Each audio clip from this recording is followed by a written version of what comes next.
And we're back. Back with another J Street. Like I said, I still don't know what to call this podcast, but J Street childhood memories, or like what J Street helped me become. Um Lessons from J Street. That's what I'm gonna call it. Lessons from J Street. But I'm back with another episode. Hope everybody enjoyed the first one. It was from my heart. Just like all these episodes, it'd be from my heart. Just me, just thinking about the lessons that I learned from this neighborhood that helped me shape me into the man that I am. Um, so now I'm sitting here thinking, it's February, it's Valentine's Day. Um, so it makes me think about the relationships that I seen growing up. Of course, my grandparents was together on both sides. Um, Countless other great relationships in the neighborhood, the Ames, the Turners, the Bordleys, you know, everybody was, the cops, everybody was, we had great, perfect examples of, um, of a marriage. So me getting married, of course you always gonna be hesitant, but I wasn't like scared because I had good examples, um, from the neighborhood. And now that I think about it even more, I really did have good examples. Us as kids, we didn't see any of the bad stuff. If anything happened, we was protected from it. We was guarded from it. Um, that was the elders who, we was kids. We wasn't in grown folks' business. So if anything happened, we didn't know about it. Um, Later on in life, stuff might have came out, but in the moment as growing up, we didn't know nothing about none of this. So I say that to say I had confidence in getting married. Um, Very scared. Just make sure you got the right one on your with you. Making sure she can vibe with your family and vibe with your loved ones. I'm blessed to have that. We're coming up on a year of marriage. I mean, had a little struggles here and there, but that's just natural. Nothing crazy, of course. But just settling into each other even more and more. And I learned that from the neighborhood how to deal with that. I seen that. I had great examples. In my own house, I have great examples as well. My grandpa and my grandmother was perfect examples on how to be with each other and understand each other. Uh, in so many ways. A man taking care of what he got to, and a woman taking care of what they had to, and coming together and becoming a great, a great partnership. And that's what I believe. That's what I know I had. I don't believe it. I know I had that as well. As I sip on this Gordon's gin. Shout out to my dad. I also had that from my dad as well. He didn't get married till later on in life, but still, just hearing him and the relationships that I know he had with women, my pop was a solid person. Didn't do too much of that extra stuff. When he was committed, he was committed. Um, and that's what I take away from that. Seeing my uncle Art as well, Uncle Leroy. Well, Uncle Leroy. Oh, Elroy, boy. But seeing my Uncle Richard as well, him going through his wedding, I mean his marriage as well, and didn't turn out the way I guess he wanted it because they got a divorce. But stuff happens. Things are always not what you want it to be. But I can always say I had great examples of the best like relationships lasting until death do they part. And I also seen, some couple divorces and a couple of them didn't make it out of, boyfriend and girlfriend. I've seen it all. Majority always seen great relationships coming from my neighborhood, as well. So that's also a blessing. Like when I say the neighborhood raised us, because they gave us great examples on a lot of different things. Just being an open book with us, like having real conversations. Like I can sit down and have a conversation with anybody, and they're gonna give it to me, no diddy, real. Like they're not gonna sugarcoat it. They're gonna tell me right, wrong, and indifference. And I always love that, even to this day.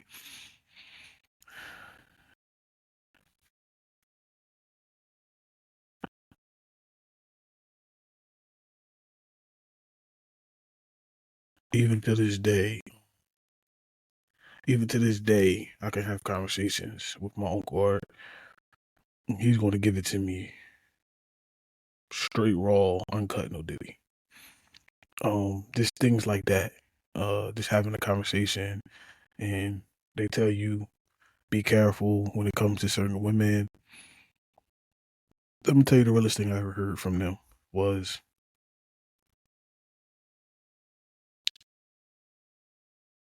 if it wasn't rape, she wanted it. Meaning, if a female has sex with another man, she wanted it. Um, the man has no loyalty towards you. The woman does.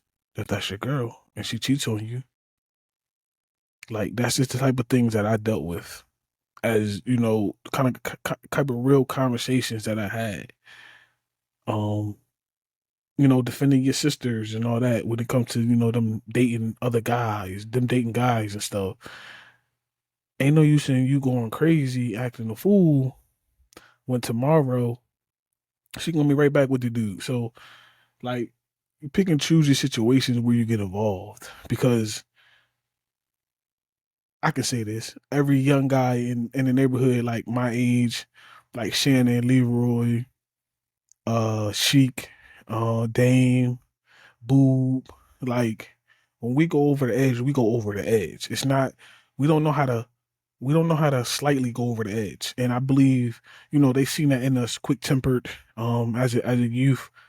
So I believe my our dads knew that, so they had to sit down and have a real conversation with us. Of course, we're not gonna let no nigga put her hands on our sisters and nothing like that.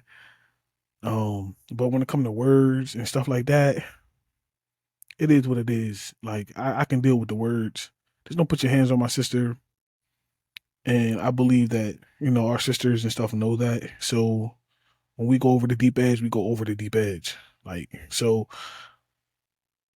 even when it came to women, and these relationships in relationships completely, they always just kept it real with us. Like, don't don't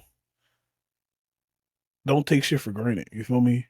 Especially at a young age, you're gonna go through women, you're gonna have fun, you're gonna enjoy your life.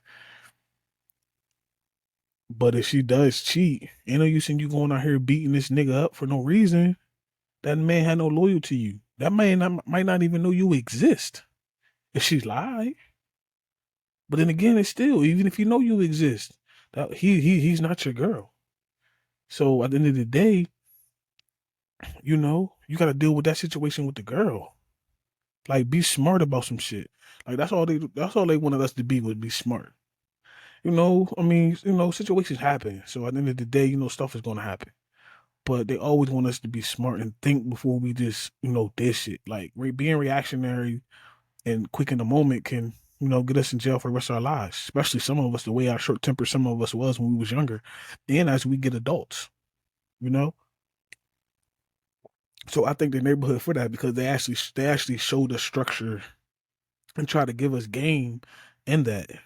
So like I say, J Street is just it's just as I sit back and as y'all hear these podcasts come from me, y'all gonna hear a lot of different, point of views. But at the end of the day, you still gonna understand that this community, this neighborhood help raise us all.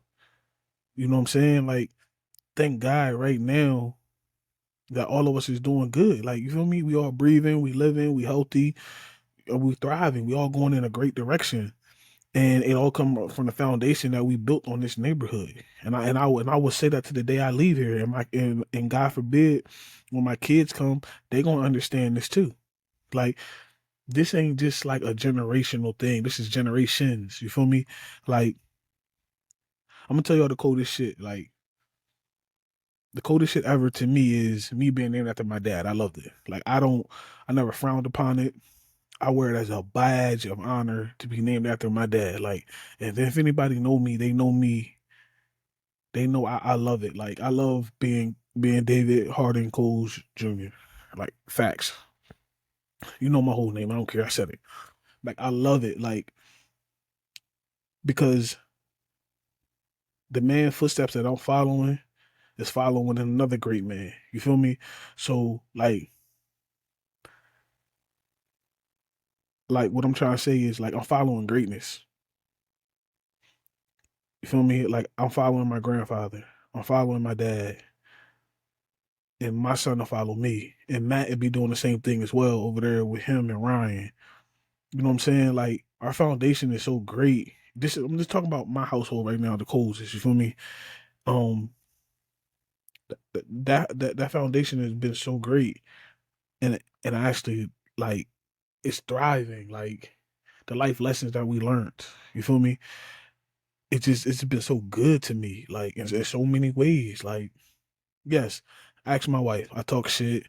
I laugh. I like to have fun. But I am serious and I do worry sometimes. You know, just there's just certain things that I have in my mind that I'm still me in a lot of different ways, but I am my father and my grandfather at the same time. You feel me?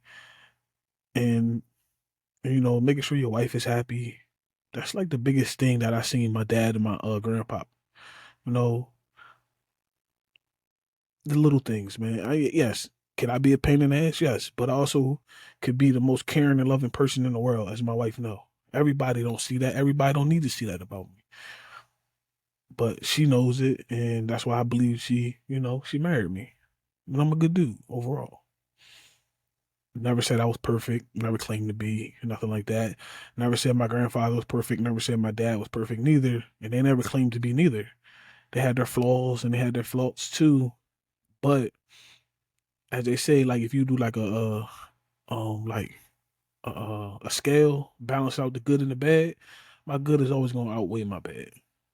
I always believe that at the end of the day. You put your woman first. You put together things you're supposed to, and that's what I seen them do. Life should be good. And when the kids come, the kids, spoil riding. You gotta understand, like when I was born, me and my older sister is only what 2.5 years apart. So when I was born, I was the first, grandson on my dad's side. So my grandparents had, their first granddaughter and my sister, and then me.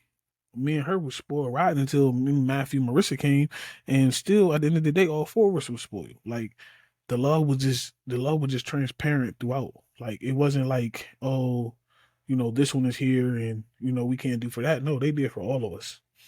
And that was the best thing that I ever, experienced. And even when I go over to the, my mom's side of the family, the same thing as well. Like I was spoiled rotten too over there. But I also had structure and foundation. And that's why I say like structure and foundation came from everybody in the neighborhood, not just from my immediate household, came from everybody. Because like I said before, I think in the other pie, the structure always been us as a community, we work together. Like I seen people help each other out. I seen people when people down and out, everybody chip in and help out the person. Like it's never been, oh, that's their problem, that's their problem. It's always, oh, I can help out, I can help out here, I can help out there. I seen my uncle help build up my grandmom's garden and build his mom's garden, build the next door neighbor's garden. Like I seen everybody chip in on it. Mr. Turner and them giving the plants to the neighborhood, making sure everybody house look amazing. My dad fixing everybody electricity. Like everybody just pitching in as a neighborhood. Like it was like feeding into the neighborhood to make the neighborhood great. And really you don't see that nowadays. Like you don't see that no more. Like everybody's for self. Like shoveling shoveling the neighborhood, that's something that us kids did. Like we came out the house, we had to do our house, we helped out everybody else. Before you know it, the whole block was shoveled. Like that's what we did as kids. And sometimes we got paid, sometimes we didn't. But they might not pay us in money, but like I said before, we can always come in there and get something to eat. We get something to drink. We get anything we want. You know what I'm saying? And that was just the beauty of it, like all together. And we always had that structure, man. Like for real. Like I miss that, and I miss that. Like I miss that a lot. But like I said, as I'm recording this, it's February 15th. It's 5 days before my grandmother's birthday. Um, I miss her a lot. Um, Funny all the way to the end. She talked just as much shit as anybody else in the family. Even though the guys might have got all the brunt shit, we talked the most shit. My grandma, she talked her shit as well. She'll backhand you in a heartbeat, cook you a pie, and feed you real good. That's what me, Matt, Marissa, and Day definitely had. We had a beautiful grandmother. Who definitely done a lot for us. It made us feel so amazing as kids. Like it was the best thing ever. Like every Christmas, every holiday, everything, our birthdays, we enjoyed it. Like we didn't have to worry about nothing. Like as kids, man, our grandparents like spoiled us rotten, and I thank them for that because now that you know I am in the process of making DC 3 with my wife. I can't wait to do that to my kid as well. I mean, I do it to my wife as much as I can. Spoil her, not to do it. Well, I do both. Spoil to her and do as much as I can to her. But uh, spoil. I want my kids to have to not worry about nothing like I had worried about. Like my dad always told me, as a kid, my job was to be a kid, go to school, have fun, and enjoy it. I tell people this all the time. I didn't work until I was 18. My dad told me my job was to go to school and play football and enjoy life. So I didn't have to worry about, the electric bill, the water bill, the cable bill, mortgage, rent, food, or nothing like that. Like my pop took care of all that. So it allowed me to be a kid into my life. And I thank him for that because now that I'm getting older, I want the same thing for my kid. Like, bro, if you work because you want to work, you ain't work because you got to pay some of these bills here. You don't have to. The bills will be taken care of. Um, my kid to have something that I didn't have in the beginning of my life, which would be both parents in the house, both thriving and working and doing good things, and, doing great things. I had one parent for the longest, and then my stepmother came in as well, helped us out, and then when my mom got back on her feet, she was right there with us. But I just want the kid. I want my kid to experience what I experienced, and what my wife experienced as well. Just knowing from her experience with her parents as well is that, excuse me, a lot of kids to be kids. You know, no unforced pressure, no unforced nothing. Um, like I said, if you want to work, that's on you. I mean, I'm not gonna stop you, but I want you to focus on school, enjoy school. You only get to be a kid once. This adult shit is forever, for real, man. Um, but yeah, that's just some of the lessons that, like I said, we learned, from school. It's just, I mean, from the neighborhood. It's just, yeah, J Street University. That's what I'm gonna call it, J Street University. But nah, we learned that, like, just the togetherness, and I believe that if people still was like that, some of these kids still could be able to be focused out here. Um, and I really believe that because some of these kids are literally 11, 12 years old and they got responsibilities for bills and shit already. It's like, what? It's sad, bro. I didn't know what a bill was until I got my own full cell phone bill, and that was a Boost Mobile, just putting $10 worth of minutes on it. For real, for real. Like, let's keep it funky. Like, I didn't have to deal with none of the stuff these kids had to deal with now. I know kids that's really hustling at 12, 13 because they got to pay the rent. And that's sad because they don't have a chance to be a child.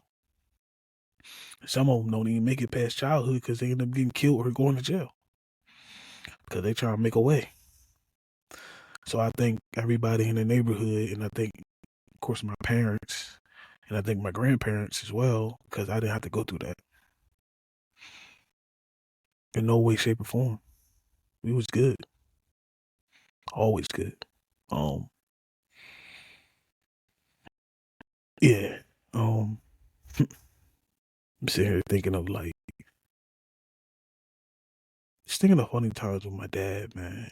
Um, chilling on the block with my dad and his friends. Cause I mean, if anybody know, I was always on my dad's hip, 24/7. I used to get upset when he jumped in the car and jumped moving away with his friends, and I had to go back in the house with my grandparents or go find what Shannon and Leroy and them was doing. Cause I was really on my dad's hip, a lot. Just being around them, I knew stuff that I shouldn't have known at a young age, but they trusted me with it. The older guys in the neighborhood, there was their self around me, and it's crazy because if I see them today and they tell me some of the stories, it's like sometimes I think they're talking to my dad through me, cause they just get to talking and then they think they're talking a gun. You feel me? But I'm son of a gun, so it's just funny. Um, I miss the neighborhood coming together for block parties. I miss the cookouts. I miss all that. Um, I will be starting a tradition. Soon, real soon. Me and my wife gonna start a tradition. Once a year, just having a nice cookout at our house. Friends, family, immediate friends, immediate close family, and so we can keep the camaraderie together a little bit. I understand everybody has their own lives and has stuff they want to do, but we should always stay connected in some type of way. If it's once a year getting together and all that, I mean, friendship don't mean you gotta call every day. That's bullshit. Like, you ain't gotta call your friends every day, but if you need me, you know what the number is. It's like I know what the number is if I need somebody. Um, And that's what my dad instilled in me. Like he didn't see his friends every day, but when he did see them, they picked up like they was just hanging out for the last 3 weeks straight. So for anybody to hear this, is that's like my friends and my cousins and my family. I ain't gotta talk to you every day, but if you call me, you need me, you know I got y'all. Like it's never been like a debate. Like I help out what I can and when I can. But if you need me, I'm there. Like I help out as much as I can, as many people as I can. You know what I'm saying? And I get help from people as well. So it's not just Dave always helping somebody. Nah, people help me too. People look out for me as well. And look out for me don't always mean that you giving me something. Like look out can be just a phone call, just a text. I understand people have lives. You know what I'm saying? And I learned that from my pop. Like I was saying, like you ain't gotta always be on that person hip. Y'all ain't gotta hang out every day. But y'all still friends. Like what that mean? You might got other set of friends and all that, but you know who your real ones is. You know who your day one is. Like, I'm not here to play no games. You feel me? The other ones is just being here. I've been here 20 plus years. And I go out to a lot of people that probably need to hear this from me as well. Um, if we've been down 30 years, 20 years plus, y'all know what it is, man. I love y'all to death. I love y'all to life. I ain't gonna say death. I don't want to see nobody die. So I love y'all to life, man. So you only got one life to live, especially if we built it together as young kids and now we're grown ups. The love is always there. You ain't do me wrong, I ain't do you wrong. We might not be every day, but you know what it is. And that's just a lesson that I learned from J Street. You know what I'm saying? Especially learning from my father. There are people that he didn't see every day, but when he seen them, he picked right up and talked to him. Picked right up and talked to him like they were just talking for the last like couple weeks, like I just said. Hey, listen. I'm laughing because I know I'm about to hit a touchy subject, but a funny touchy subject. Listen, J Street is majority Cowboy fans. Said it. Most of us are Cowboys fans still to this day. And a couple of them was Eagles fans as well. The Eagles just won their second Super Bowl last week. Congratulations to them.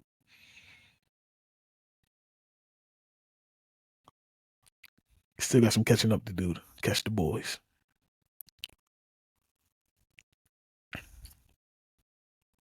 And I'll take another sip of this Gordon's gin to that.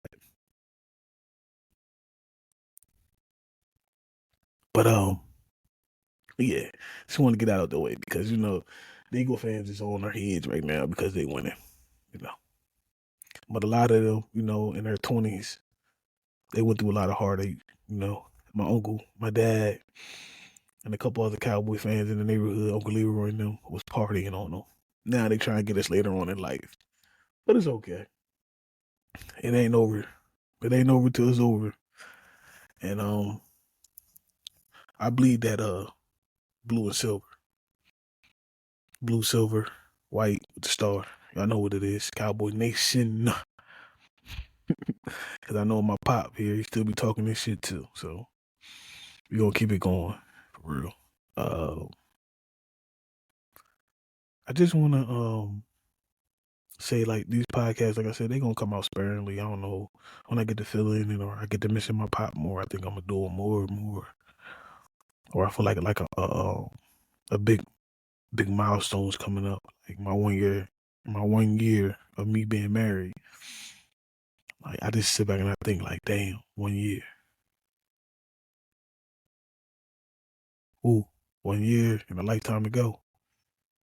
And I'm just thankful that my father, my grandparents, and the Ameses, Turners, they all gave me great examples of what a relationship should be, the strength, the strength, the strength of it. Like I love it. I love it because I have a great foundation of what a strong relationship is, and I thank everybody for it. So the neighborhood is always going to run through me, my blood all day. I know Shannon, Leroy, Sheik, Dame, Boob, Shanice, Ish, even Day, Marissa. That's all the kids around our age, man. Like we all benefited from this neighborhood, and I love it. I just don't know what more I can do to make sure it stay alive.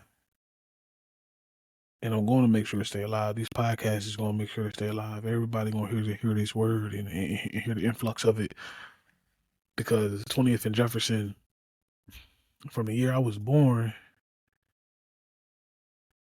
until I could say 20,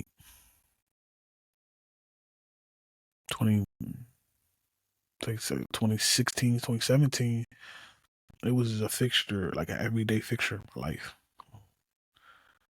As things happen and people get older and, we lost a lot of the great elders in our neighborhood. Neighborhood moved down a little bit, but it's still always in my heart.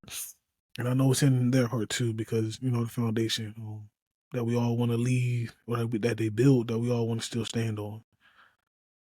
Then this shout out to my cousin Shannon um, for having still owning the house on the neighborhood. And I'm coming to get my grandparents' house real soon as well. Um, we're gonna be making a lot of moves soon, but I'm starting with this pod and just keeping the name alive. Just keeping it alive, man. I think about it and I talk to my wife about it at times that if it wasn't for that neighborhood, I wouldn't be the person I am, the man I am. Of course, it wasn't for my dad, ultimately, and my grandparents and stuff like that. I definitely wouldn't be the man I am. And I think everybody still. I'm just a thankful person when it comes to the neighborhood I was raised in, the house I was, born born and grew up in on both sides. Even the family members that I had, blood and non-blood. I'm just blessed. And I never been this more much. I never been this thankful until now that I get older. As I get older, I feel like I'm appreciating it more. And I am appreciating it a lot. I am, and I appreciate it with a smile on my face because I'm grateful that I had a great father. parents in general, grandparents in general, all sides. And of course, I'll say that Ames adopted me, so them as well.